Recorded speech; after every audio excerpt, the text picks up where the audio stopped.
हरे कृष्णा। आइए आज मैं आपको 11वां अध्याय माघ महात्म का बतलाने वाली हूँ। ध्यान से सुनिए। भगवान विष्णु को नमस्कार करके और आसन ले लीजिए, उसके बाद बैठ जाइए, आराम से सुनिए। यमदूत कहने लगा कि हे वैश्य, मनुष्य को सदैव शालिग्राम शिला की तथा ब्रज या कीट गामती चक्र की भगवान वासुदेव का पूजन करना चाहिए, क्योंकि सब पापों का नाश करने वाला, सब पुण्यों को देने वाला तथा मुक्ति प्रदान करने वाला है। भगवान विष्णु का इनमें निवास होता है। जो मनुष्य शालिग्राम की शिला या हरि चक्र में पूजन करता है, वह अनेक मंत्रों का फल प्राप्त कर लेता है। क्योंकि हमें सब कुछ आता नहीं है, कोई मंत्र आते नहीं हैं, तो भी से यदि भगवान शालिग्राम का मन से पूजा करते हैं, हमें सारे मंत्र जो ब्राह्मण श्लोक करते हैं वह सब फल हमें मिल जाता है। कितना भाग्यवान वह व्यक्ति है जो भगवान शालिग्राम का पूजा करते हैं। और देवताओं को निर्गुण ब्रह्मा की उपासना में जो फल मिलता है, वही फल मनुष्य को भगवान शालिग्राम का पूजन करने से यमलोक को नहीं जाना पड़ता है। भगवान को लक्ष्मी जी के पास अथवा वैकुंठ में इतना आनंद नहीं आता है जितना शालिग्राम की शिला या चक्र में निवास करने में आता है।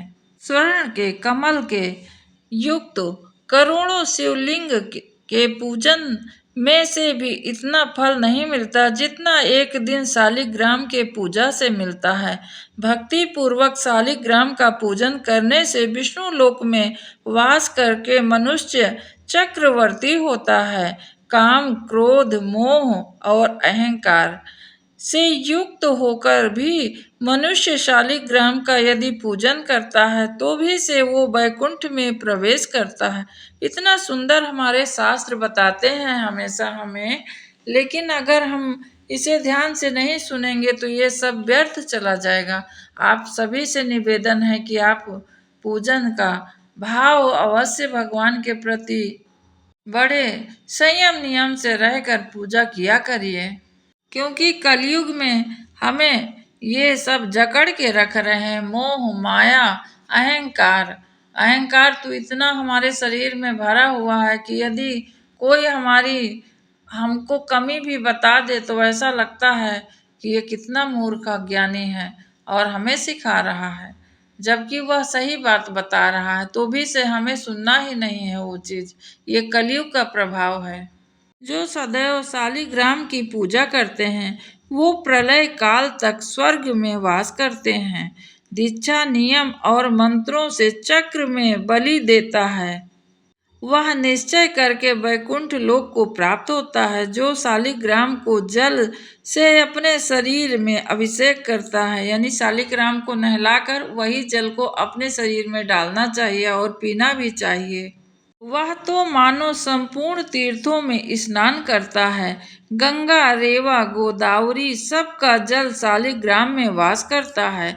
और जो मनुष्य शालिग्राम की शिला के सम्मुख अपने पिता का श्राद्ध करता है, उसके पितर कई कल्पों तक स्वर्ग में वास करते हैं। और जो लोग नित्य शालिग्राम की शिला का जल पीते हैं, उनके हजारों बार पंचगव्य पीने से क्या प्रयोजन है। वह शालिग्राम के यदि जल पी लिए तो और किसी चीज की आवश्यकता ही नहीं है। जहाँ पर शालिग्राम है वहाँ स्थान तो तीर्थ स्थान के समान ही है। वहाँ पर किए गए संपूर्ण दान, होम करोड़ों गुणा बढ़ फल देते हैं। और जो एक बूंद भी शालिग्राम का जल पीता है, वह तो माता के गर्भ में बार बार जो आते हैं वो नहीं आता, उससे सबसे छुटकारा हो जाता है उसको। जो कीड़े मकोड़े एक कोस के अंदर पर मरते हैं, वह भी वैकुंठ को प्राप्त होते हैं। जो फल वन में तप करने से प्राप्त होता है, वही फल भगवान को सदैव स्मरण करने से प्राप्त होता है। मोहवश अनेक प्रकार के घोर पाप करने वाला मनुष्य भी भगवान शालिग्राम को प्रणाम करने से नरक नहीं जाता है। संसार में जितने तीर्थ और पुण्य स्थान हैं, भगवान के केवल नाम मंत्र के कारण ही प्राप्त हो जाते हैं। यह था माघ महात्म का 11वां अध्याय। आप सभी को बहुत बहुत प्रणाम है। ऐसे ही प्यार मेरे चैनल ध्यान सोच के लिए बनाए रहिए। आप सभी का सहयोग मिलता है, इसलिए मेरा आत्मबल भी बढ़ रहा है और हमारा चैनल भी थोड़ा बड़ा हो रहा है। आप सभी को पुनः एक बार फिर से प्रणाम। आइए 12वां अध्याय की ओर चलते हैं। इस प्रकार यमदूत 12वें अध्याय में भी समझाते हैं और कहते हैं कि कोई यदि गलती से भी या श्रद्धा रहित भी एकादशी का व्रत करता है, वह भी दुखों को प्राप्त नहीं होता है। मास की दोनों एकादशी भगवान पद्मनाभ के दिन हैं। जब तक मनुष्य इस दिन में व्रत नहीं करता है, उसके शरीर में पाप बने रहते हैं। हजारों अश्वमेघ यज्ञ तथा सैकड़ों वाजपेयी यज्ञ एकादशी व्रत की 16वीं कला के बराबर भी नहीं है। इसलिए मैं बार बार कहती हूँ आप सभी से कि एकादशी का व्रत अवश्य किया करिए, क्योंकि एकादशी पाप को नष्ट करने में बड़ा सक्षम है और एकादशी के व्रत करने से ही हमारे सारे पाप ताप हर जाते हैं। परंतु हमें यह भी ध्यान रखना चाहिए कि अगर हम किसी तरह से अपने पुराने पाप तो नष्ट कर सकते हैं, परंतु नए पाप ना बनाएं। एकादशी के दिन व्रत करने से 11 इंद्रियों से किए गए पाप नष्ट हो जाते हैं। गंगा, गया, काशी, पुष्कर, कुरुक्षेत्र, यमुना, चंद्रभागा कोई भी एकादशी के तुल्य नहीं है। इस दिन व्रत करके मनुष्य अनायास ही वैकुंठ लोक को प्राप्त कर लेता है। एकादशी को जो भी व्रत करते हैं, रात्रि जागरण करने से माता पिता और स्त्री के कुल की 10-10 पीढ़ियों का भी उद्धार हो जाता है और वह पीताम्बरी धारी होकर भगवान के निकट रहते हैं सदैव। इसलिए सभी को व्रत करना चाहिए। बाल, युवा और वृद्ध सब तथा पापी भी व्रत करने से नरक में कभी नहीं जाते हैं। यमदूत कहता है कि हे वैश्य, मैं सूक्ष्म में तुमसे नरक से बचने का धर्म कहता हूँ। मन, क्रम और वचन से प्राणी मात्र का द्रोह न करना, इंद्रियों को वश में रखना, दान देना, भगवान की सेवा करना, नियम पूर्वक वर्णाश्रम धर्म का पालन करना, इन कर्मों के करने से मनुष्य नरक से बचा रहता है। स्वर्ग प्राप्त करने के लिए इच्छा से मनुष्य गरीब भी हो तो भी से जूता, छतरी, अन्न, धन, जल कुछ ना कुछ दान देता रहे। दान देने वाला मनुष्य कभी यम की यातना को नहीं भोगता है तथा दीर्घायु और धनी होता है। बहुत कहने से भी क्या, अधर्म से ही मनुष्य बुरी संगति को प्राप्त होता है। मनुष्य सदैव धर्म के कार्यों में ही स्वर्ग को पा सकता है। इसलिए बाल्य अवस्था से ही धर्म के कार्यों में अभ्यास करना चाहिए। यह थी 12वें अध्याय माघ महात्म की कथा। आप सभी को बार बार मैं इसीलिए कहती हूँ कि जरूर कुछ दान धर्म तथा एकादशी, पूर्णिमा, संक्रांति, यदि अमावस्या ये सब तिथि आए तो आप थोड़ा न थोड़ा दान अवश्य किया करिए और माता तुलसी की दिया दोनों टाइम किया करिए। इस बात को यमदूत से जब वैसे से सुनकर भी कुंडल कहने लगा कि तुम्हारे वचनों से मेरा चित्त अति प्रसन्न हुआ है, क्योंकि स्वजनों के वचन सदैव गंगा जल के जैसे सभी पापों का नाश करने वाले होते हैं। उपकार करना तथा मीठा बोलना और सज्जनों का स्वभाव ही होता है, जैसे अमृत मंडल चंद्रमा को भी ठंडा कर देता है। अब कृपा करके यह भी बतलाइए कि किस प्रकार से मेरे भाई का नरक से उद्धार हो सकता है। जब दूत कुछ देर ज्ञान दृष्टि से विचार करके मित्रता रूप रस्से में बंधा हुआ बोला कि हे वैश्य, यदि तुम अपने भाई के लिए स्वर्ग की कामना करते हो तो जल्द ही अपने 8 जन्म के पुण्य का फल जो उसके निमित्त अर्पण कर दो। तब विकुंडल ने कहा कि हे दूत, वह पुण्य क्या है और मैंने कौन से जन्म में और कैसे किया है, वो सब मुझे बतलाइए, फिर मैं अपना पुण्य अपने भाई को दे दूंगा। इस बात को सुनकर यमदूत कहने लगा कि हे वैश्य, सुनो, मैं तुम्हारे पुण्य की सब कथा कहता हूँ।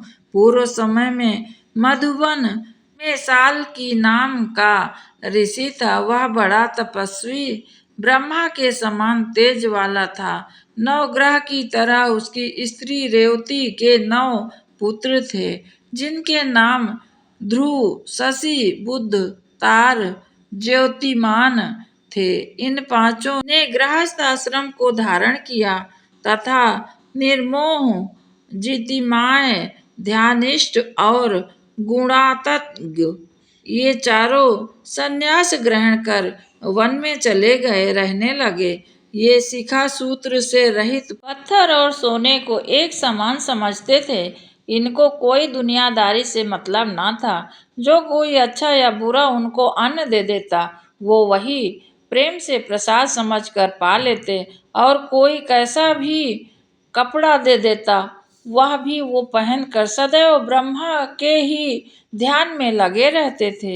इन चारों ने व्रत, शीत, निद्रा और आहार सब को जीत लिया, यानी कि हर कुछ इनके लिए मायने नहीं रखता था। सब कुछ ये त्याग दिए थे। जो दे दे वो खा लेते थे, जहाँ पा जाए वहीं सो जाते थे। बस चर और अचर को विष्णु रूप समझते हुए मौन धारण करके संसार में विचरते रहते थे। और ये चारों महात्मा तुम्हारे घर आए। जब तुमने मध्या के समय भूखे प्यासे इनको आंगन में अपने देखा, तो तुमने गदगद कंठ से आंखों में आंसू भरकर इनको नमस्कार करके इनका बड़ा आदर सत्कार किया। इनके चरणों को धोकर बड़े प्रेम से तुमने इन्हें कहा कि आज मेरे अहोभाग्य है जो आप मेरे घर में आए हैं। आज मेरा जन्म सफल हुआ है। मुझ पर भगवान प्रसन्न हैं। मैं आज अनाथ से सनाथ हो गया। मेरे माता पिता, पत्नी, पुत्र, गौ आदि सभी धन्य हैं जो आज मैंने हरि के सदृश आपके दर्शन किए हैं। सो हे वैसे, इस प्रकार तुमने श्रद्धा के साथ उनका पूजन किया और चरण धोकर जल को मस्तक से लगाया, फिर विधि पूर्वक इनका पूजन किया। तुमने इन सन्यासियों को भोजन कराया। इन सन्यासियों ने भोजन करके रात को तुम्हारे घर में विश्राम किया और ब्रह्मा के ध्यान में लीन हो गए। इन सन्यासियों के सत्कार से जो पुण्य तुमको मिला है, मैं भी कहने में असमर्थ हूँ, क्योंकि सब भूतों में प्राणी श्रेष्ठ है और प्राणियों में बुद्धि वाले, बुद्धि वालों में मनुष्य, मनुष्यों में ब्राह्मण और ब्राह्मण में विद्वान, में पुण्य आत्मा और पुण्य आत्मा में ब्रह्म ज्ञानी सर्वश्रेष्ठ है। ऐसी ही संगति से बड़े पाप तक नष्ट हो जाते हैं। यह पुण्य तुमने आपने पहले 8वें जन्म में किया है।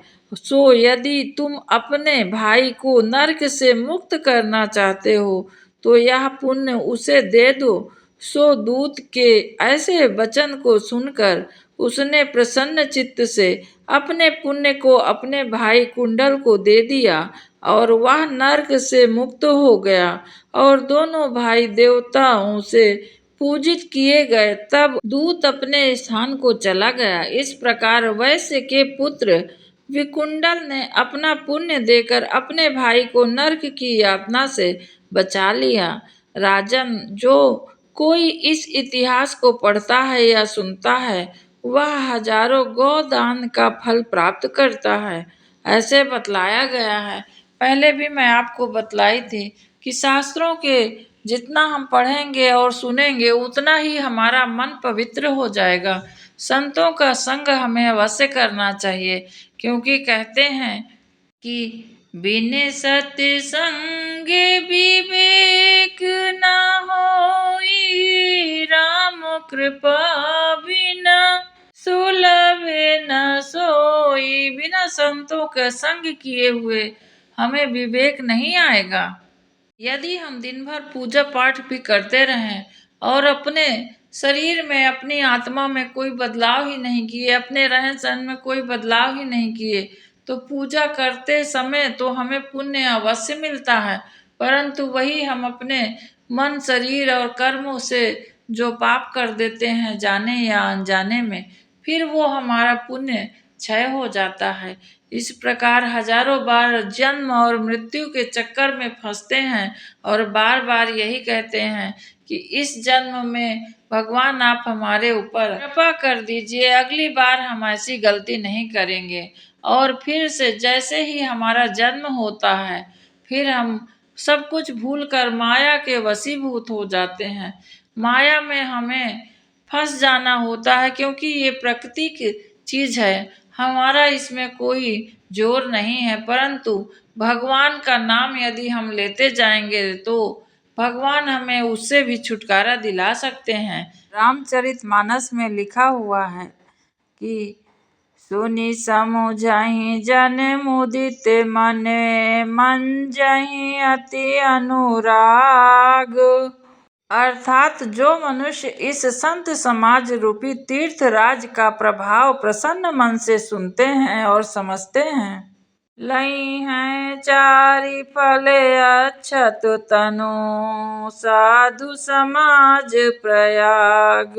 और फिर अत्यंत प्रेम पूर्वक इसमें गोते लगाते हैं और भगवान में ही रम जाते हैं, वे सभी पापों से मुक्त हो जाते हैं। तुलसीदास जी बड़े सुंदर और पवित्र मन से श्री रामचरितमानस में चौपाइयाँ लिखे हैं। वे कहते हैं, अकथ अलौकिक तीरथ राऊ, देह संग फल प्रकट प्रभाऊ।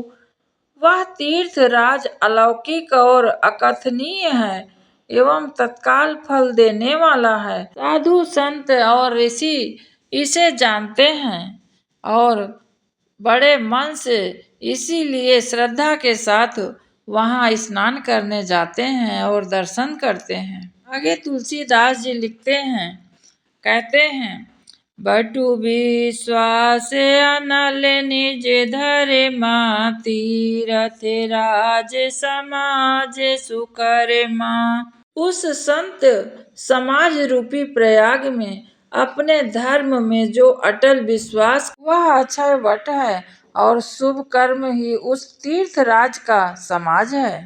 साधु चरित शुभ चरित कपासु, निरस विशद गुण में फल जासु। तुलसीदास जी कहते हैं, संतों का चरित्र कपास के चरित्र जीवन के समान शुभ है, जिनका फल निरस, विशद और गुणमय होता है। आगे कहते हैं, सुजन समाज सकल गुण खानी, करहु प्रणाम सप्रेम सुबानी। फिर सब गुणों की खान संत समाज को प्रेम सहित सुंदर वाणी से प्रणाम मैं करता हूँ। वंदे हूँ प्रथम महेश्वर चरना, मोहि जनित संशय सब हरना। तुलसीदास जी कहते हैं, मैं पहले पृथ्वी के देवता ब्राह्मणों के चरणों की वंदना करता हूँ, जो अज्ञान से उत्पन्न सब संशय संदेह को हरने वाले हैं। तेहि करे विमल विवेक विलोचन, भरे नहु राम चरित भव मोचन। उस अंजन से विवेक रूपी नेत्रों को निर्मल करके संसार रूपी बंधन से छुड़ाने वाले श्री राम जी का मैं वर्णन करता हूँ। गुरु पद रज मृदु मंजुल अंजन, नयन अमी दृग दोष विभंजन। वे कहते हैं कि श्री गुरु के चरणों कमलों को रज कोमल और सुंदर, नैना अमृत अंजन है, जो नेत्रों के दोष को नाश करने वाले हैं। आप सभी को प्रयागराज तीर्थ का बड़ा सम्मान करते हुए जाना चाहिए और वहाँ स्नान आदि करना चाहिए, क्योंकि बार बार नहीं आता है ऐसा मुहूर्त। परंतु जाने से पहले थोड़ा आप जरूर समझ लीजिएगा कि कितनी भीड़ है वहाँ पर और आप किस प्रकार से वहाँ पहुँचेंगे, सब जानकारी लेकर तभी जाइए। 29 जनवरी को मौनी अमावस्या है और उस दिन प्रयास करिए कि प्रयागराज ना जाइए, क्योंकि बहुत भीड़ है इस समय वहाँ पर। आप जाइए तो अवश्य स्नान करने, परंतु भीड़ के बीच में जाने का भी कोई लाभ नहीं है, क्योंकि हमें बहुत दूर तक चलना भी पड़ेगा उसमें।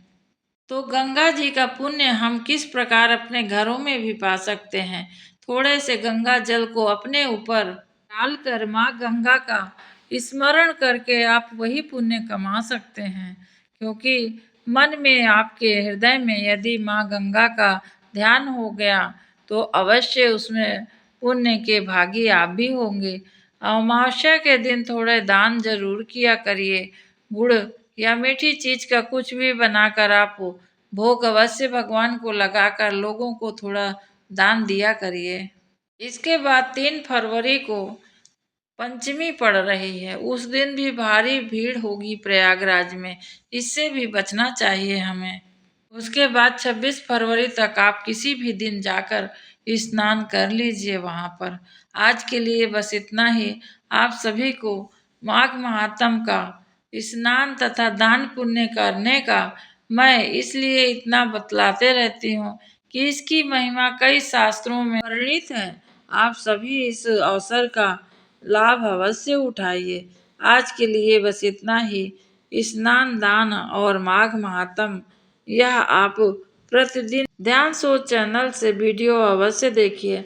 आप सभी को एक बार फिर बड़ा बड़ा आभार प्रकट करती हूँ और आज के लिए बस इतना ही। हरे कृष्णा। आप सभी का दिन शुभ हो, मंगलमय हो, यही कामना के साथ विराम देती हूँ।